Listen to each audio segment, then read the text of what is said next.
السلام علیکم۔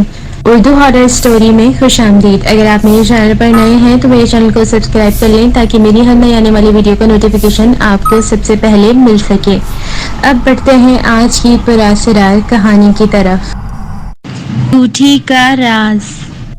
ایک پوش علاقے میں میری گھڑیوں کی شاپ تھی۔ شاپ چھوٹی سی تھی لیکن جدید ماڈل کی ملکی اور غیر ملکی گھڑیاں رکھنا میرا شوق بھی تھا اور دور جدید کی ضرورت بھی، اسی لیے کاروبار بہت اچھا چل رہا تھا۔ چھوٹا سا گھر، چھوٹی سی گاڑی اور ہم دو لوگ شادی کو چند ماہ ہی ہوئے تھے۔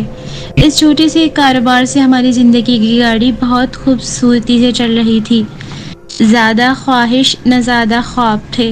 کچھ دنوں بعد آؤٹنگ کے لیے کسی تفریحی مقام پر گھوم پھر آتے، لیکن کھانا ہم لوگ گھر سے بنا ہوا لے کر جاتے تھے یا پھر واپس آ کر گھر میں ہی کھاتے۔ ہوٹلز کے کھانے ہم دونوں کو اچھے نہ لگتے تھے۔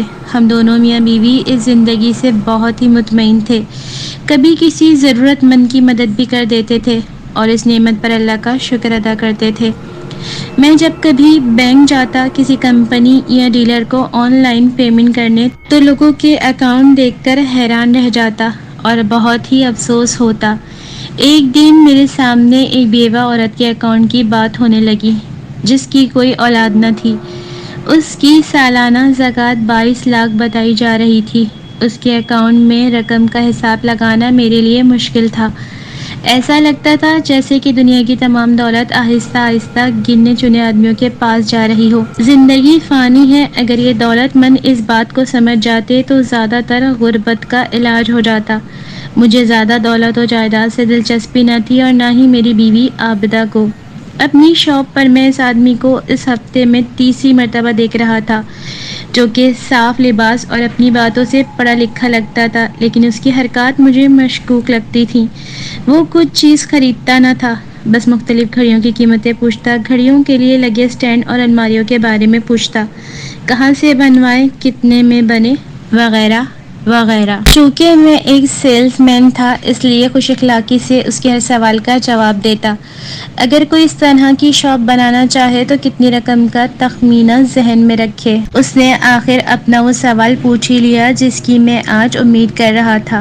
میں نے آج تک جتنا اس شاپ پر خرچ کیا تھا اسے تمام تخمینہ بتا دیا تھا اور پھر اس کے مختلف سوالوں کے خوش خلقی سے جواب دیے، اسے چائے پلائی۔ لگتا ہے آپ کا بھی گھڑیوں کی شاپ بنانے کا ارادہ ہے، میں نے مسکراتے ہوئے اس سے کہا تو وہ بھی مسکرانے لگا۔ بس یہی سمجھ لیں، اس نے مختصر جواب دیا۔ میں انگوٹھیوں کا کاروبار کرتا تھا، اس کے لیے مجھے مختلف ملکوں میں گھومنے کا اتفاق بھی ہوا ہے، لیکن اب اس کام سے میں اکتا گیا ہوں، اس لیے اس طرح کا چھوٹا اور صاف ستھرا کاروبار کرنا چاہتا ہوں۔ آپ کا بہت بہت شکریہ کہ آپ نے مائنڈ کیے بغیر اس کاروبار کے بارے میں اتنی معلومات بتائیں۔ یہ میری طرف سے ایک چھوٹا سا تحفہ قبول فرمائیں۔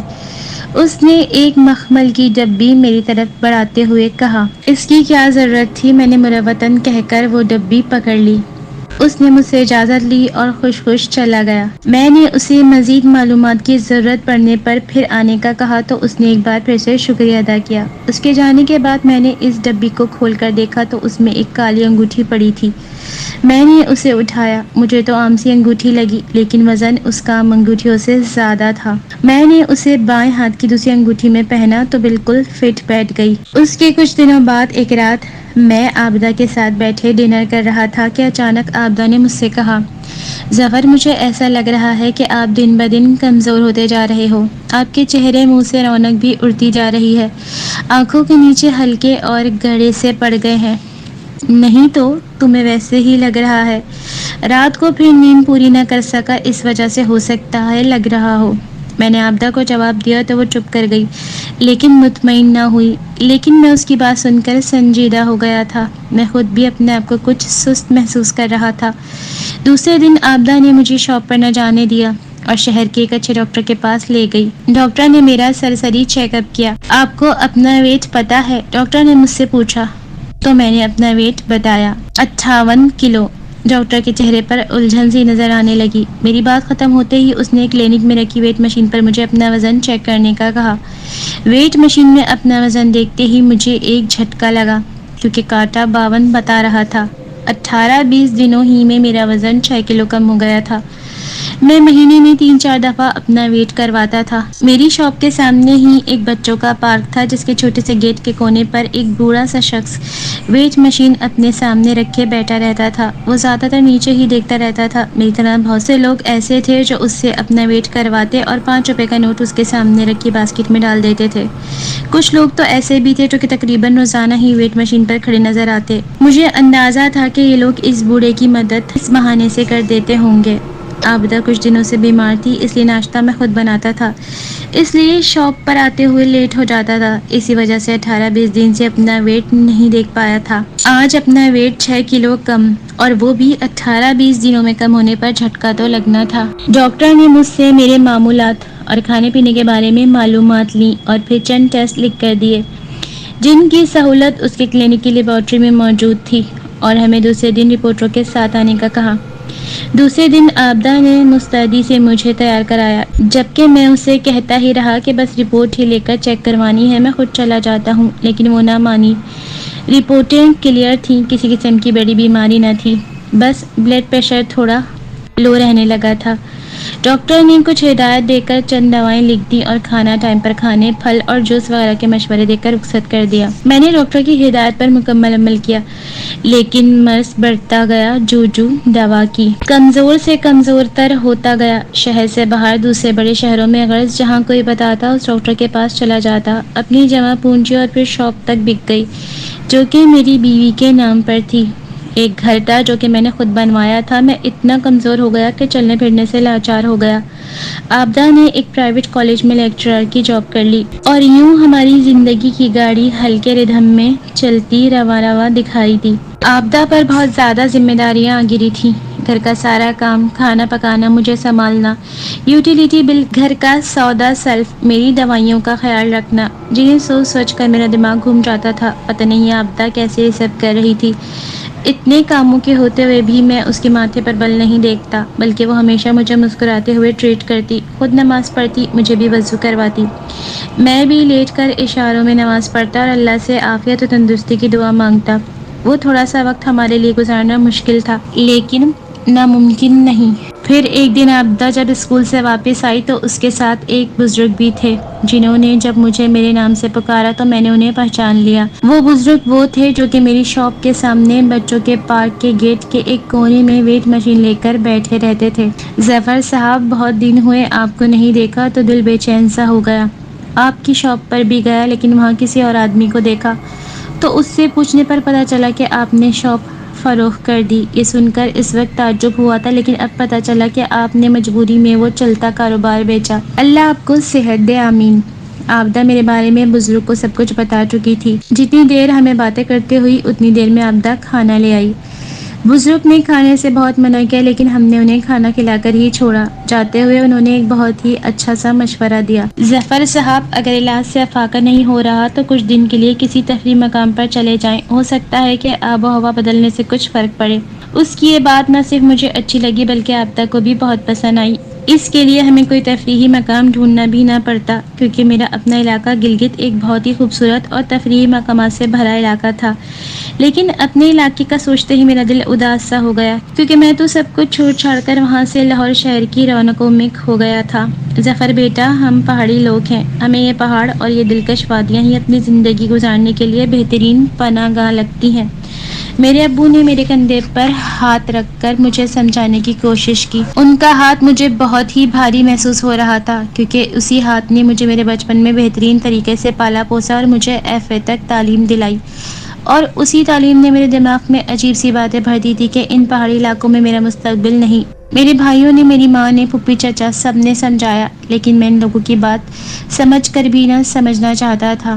میں 12 جماعت پڑھ کر اپنے آپ کو بہت پڑھا لکھا سمجھنے لگا تھا، اور ان پہاڑی علاقوں میں غلہ بانی کرنا بے وقوفی سمجھتا تھا۔ حالانکہ اسی غلہ بانی سے میرے والدین نے مجھے لکھایا پڑھایا، جبکہ اسی علاقے میں میری طرح 12 پڑھے نوجوان انگلیوں پر گنے جاتے تھے۔ مجھ سے بڑے دونوں بھائی 5 جماعت پڑھ کر والدین کا ہاتھ بٹاتے تھے۔ جب میں اپنا گھر، اپنی زمین چھوڑ کر آ رہا تھا تو میری طرف حیرت اور غصے سے دیکھ رہے تھے، جبکہ مجھ کو نہ تو شرمندگی تھی اور نہ جھجک، بلکہ ابو نے تو مجھے ایک خطیر رقم بھی دی میں نے بہت کوشش کی کہ نہ لوں، لیکن انہوں نے ماں کو آگے کر دیا اور پھر مجھے وہ رقم لینا پڑی جو کہ لاہور آ کر میرے بہت کام آئی، کیونکہ جتنے خواب لے کر میں لاہور آیا تھا وہ سب ایک ایک کر کے ٹوٹتے گئے۔ اور پھر میری ملاقات عابدہ کے والد سے ہو گئی جو کہ اس واچ شاپ کے مالک تھے۔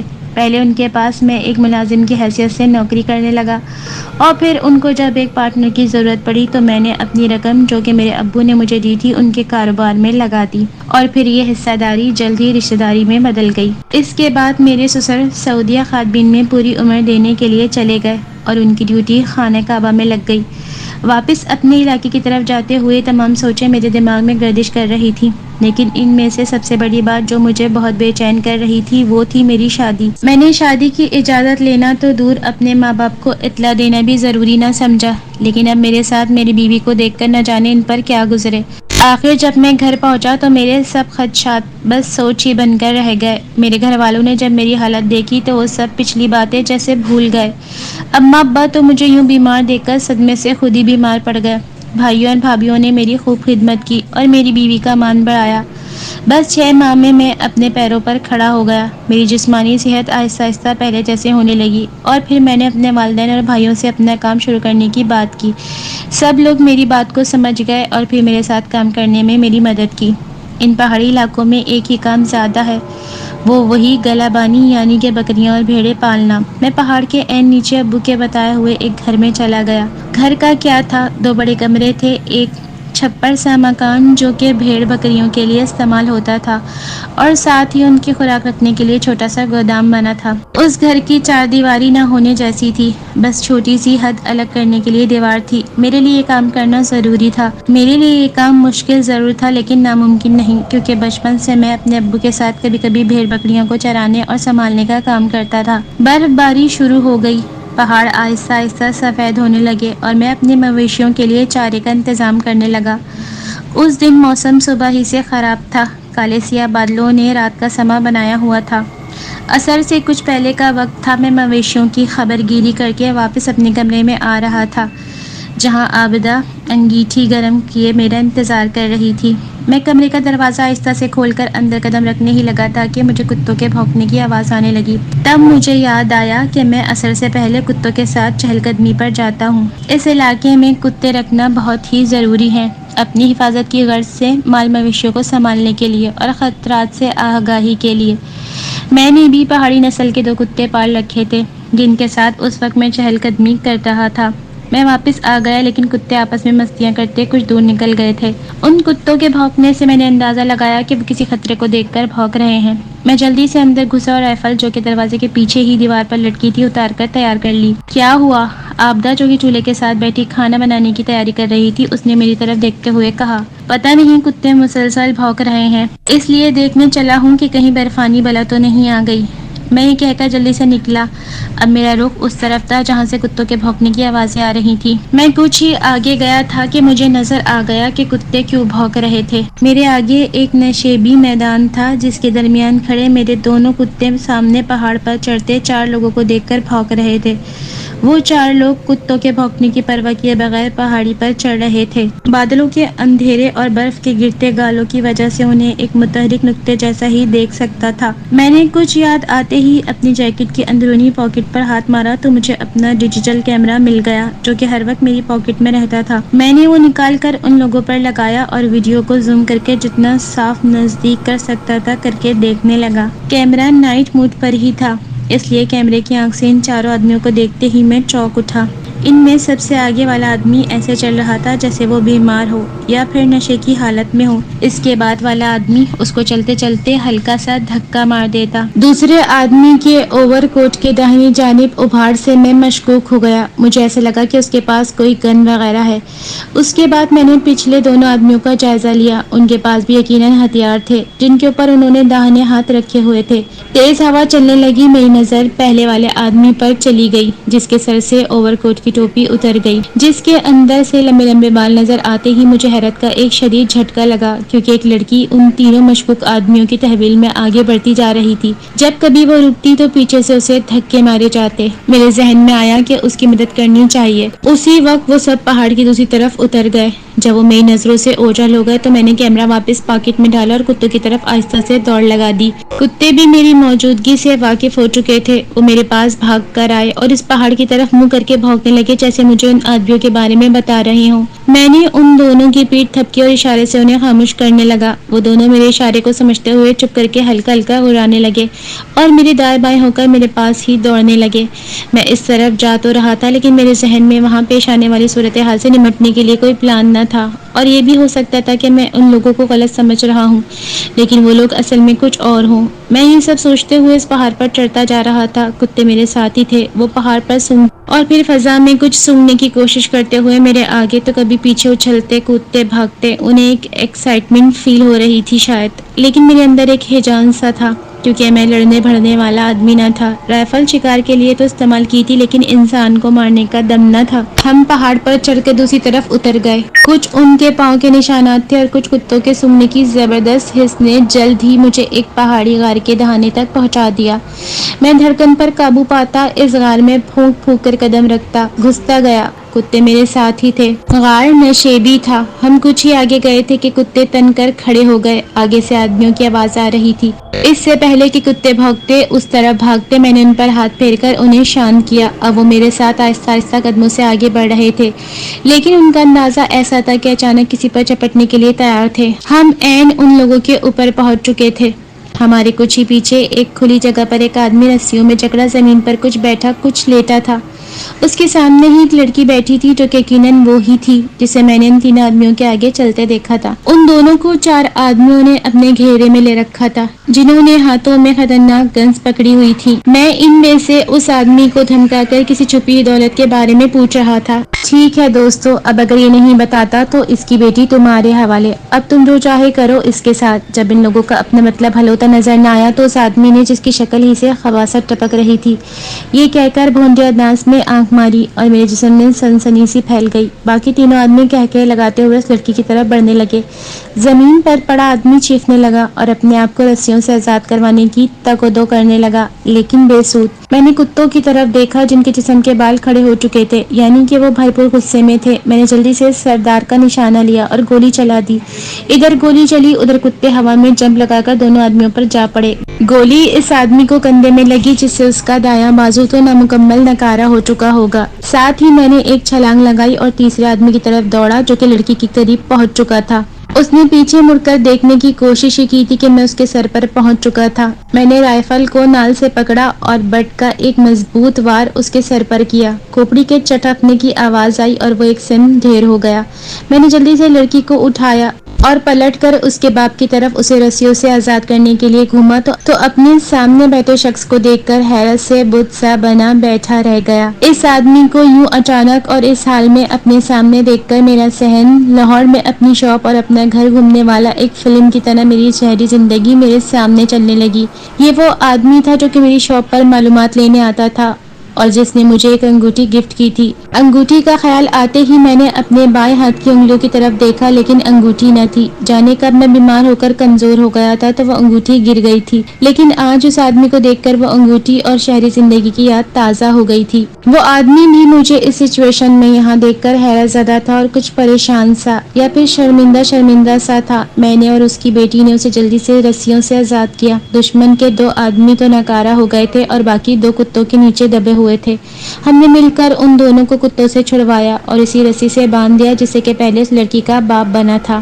ہم انہیں اسی غار میں چھوڑ کر وہاں سے نکل آئے۔ میں اس باپ بیٹی کو لے کر اپنے گھر آیا کیونکہ رات ہو گئی تھی۔ اس وقت وہ دونوں کہیں جا نہیں سکتے تھے۔ میں انہیں گھر لے کر آ گیا۔ میں انہیں جب گھر لے گیا اور عابدہ کو پوری بات بتائی تو اس نے ان باپ بیٹی کی خوب آؤ بھگت کی۔ میری بیوی اور وہ لڑکی نائلہ ایک کمرے میں سو گئے، میں اور اس کا والد دوسرے کمرے میں سو گئے۔ ہم دونوں فرش پر بچھی قالین پر بستر لگائے لیٹے تھے اور میں اس معاملے کے بارے میں جاننے کے لیے بے چین تھا۔ شاید وہ ابھی بھی اسی کشمکش میں تھا کہ مجھے بتا یا نہیں؟ اگر آپ برا نہ مانے تو اس سارے معاملے کے بارے میں جاننا چاہتا ہوں۔ آخر میں نے خود ہی بات شروع کرنے کی کوشش کی۔ بات کوئی اتنی بڑی نہیں، نہ ہی زیادہ انٹرسٹڈ ہے۔ جیسا کہ آپ کو یاد ہوگا میں نے آپ کو بتایا تھا کہ میں اپنے کاروبار کے سلسلے میں مختلف ملکوں میں گھومتا رہا تھا۔ انڈیا میں مجھے گلگت کا ایک بزرگ آدمی ملا جس کی عمر 100 سال سے زیادہ تھی۔ ہم نے مختلف موضوع پر کچھ باتیں ہوئیں تو الوداع ہوتے ہوئے اس نے مجھے ایک نقشہ دیا اور بتایا کہ اسی علاقے میں ایک پہاڑی غار میں اس نے کچھ نوادرات چھپائے تھے۔ میں جب واپس پاکستان آیا تو وہ نقشہ مجھ سے گم ہو گیا، لیکن وہ نقشہ میں نے اتنی بار پڑھا تھا کہ مجھے وہ یاد ہو گیا۔ اس لیے میں نے آتے ہی وہ نوادرات نکال لیے۔ ان نوادرات کی بہت زیادہ تو نہیں، لیکن اتنی قیمت مل گئی کہ میں نے اس سے ایک چلتا کاروبار خرید لیا۔ انہی نوادرات میں وہ انگوٹھی بھی تھی جو کہ میں نے آپ کو تحفہ دی تھی۔ یہ بات کرتے ہوئے اس کا گلا بیٹھ گیا اور وہ چپ سا ہو گیا۔ مجھے ایسا لگ رہا تھا جیسے وہ رو رہا ہو۔ اس کی آخری دو باتیں سن کر میں چونک اٹھا۔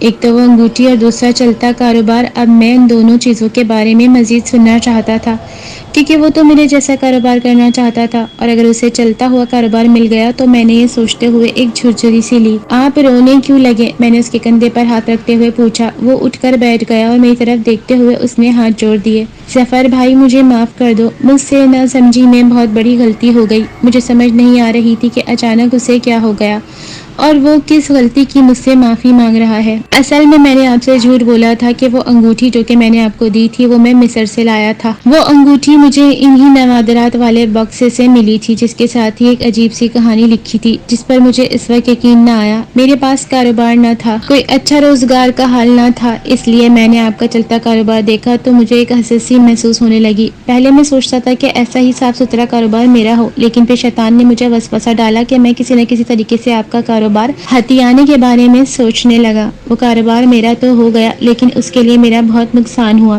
یہ کہہ کر وہ پھوٹ پھوٹ کر رونے لگا اور میرے دماغ میں اس کی بات سن کر دھماکے سے ہونے لگے، یعنی میری شاپ اس نے خریدی۔ میں تو اس وقت بہت بیمار تھا، اس لیے میں نے ایک آدمی بیچ میں ڈال کر اپنی شاپ کا سودا کیا تھا، اس لیے مجھے نہیں پتا تھا کہ میری شاپ کس نے خریدی ہے۔ لیکن میرا کاروبار ہتھیانے والی جو بات اس نے کی اس کی مجھے سمجھ نہیں آ رہی تھی۔ یہ جس آدمی سے تم مجھے چھڑوا کر لائے ہو یہ انڈیا میں میرے ساتھ ہی ہوٹل کے کمرے میں تھا۔